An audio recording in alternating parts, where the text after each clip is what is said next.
এটা পূর্ণ অন্তরীকরণ, এদিকে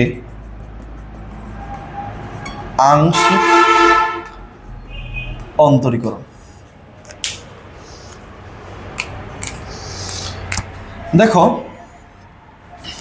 প্রথম যেটা হইতে পারে DD x of x is equal two 1, এটা আমরা পূর্ণ অন্তরীকরণ সবাই জানি। আংশিক অন্তরীকরণ প্রকাশ করার জন্য যেমন আমরা পূর্ণ অন্তরীকরণের ডি দ্বারা প্রকাশ করি, ডিডি এক্স অফ এক্স, এখানে আমরা বলবো del del x of x is equal to formula এখানে 1, অর্থাৎ জাস্ট চেহারা দেখে বুঝবা কোনটা পূর্ণ অন্তরীকরণ কোনটা আংশিক অন্তরীকরণ। এখানে পূর্ণ অন্তরীকরণ হবে ডি, আংশিক অন্তরীকরণ হবে ডেল, এই হচ্ছিল পার্থক্য।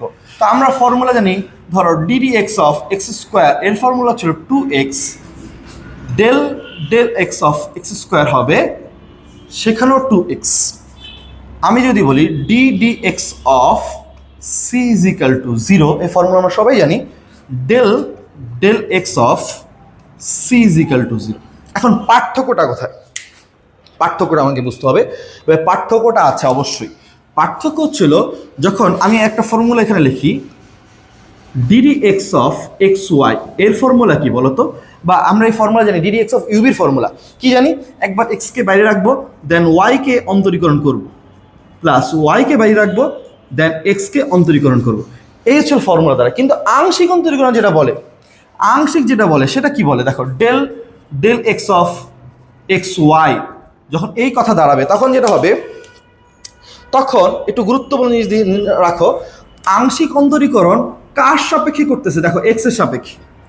সে এক্স বাদে যা আছে, এক্স বাদে বা যা আছে, যেমন এখানে ওয়াই আছে, ওয়াইকে সে কনস্ট্যান্ট ধরে নিবে, অর্থাৎ যে সে যার সাপেক্ষে অন্তরীকরণ করতেছে তাকে বাদে বাকি সবগুলোকে কনস্ট্যান্ট ধরে নিবে। আমরা জানি ক্যালকুলাসে কনস্ট্যান্টকে আমি ধরবো না, কনস্ট্যান্টকে আমি জাস্ট সসম্মানে বের করে রাখবো। অর্থাৎ এইখানে কি হবে, এখানে ওয়াইয়ের অন্তরীকরণ হবে না, ওয়াই কনস্ট্যান্ট হিসেবে বের হয়ে আসবে, জাস্ট আমি del del x of x আমি এইটাই করব।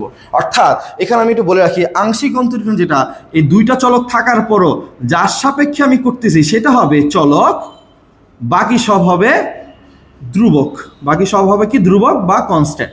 আমি যদি এরকম বলতাম যে দেখো del del x of z y, এটার মান কত আসবে?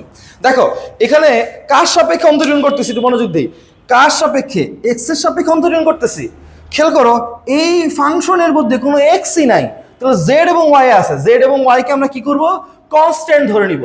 কনস্ট্যান্ট ধরে নিলে যেটা আসবে সেটা এটার মান আসবে, আমরা জানি কনস্ট্যান্টকে অন্তরীকরণ করলে মান আসে 0, অর্থাৎ মান আসবে 0। এই হচ্ছিল তোমার পূর্ণ অন্তরীকরণ এবং আংশিক অন্তরীকরণের মধ্যকার পার্থক্য। আশা করি এই জিনিসটা আমরা বুঝতে পারছি। এখন আমরা মূল টপিকে চলে যাব, সেটা হচ্ছিল ভেক্টর অপারেটর ডেল। ওকে।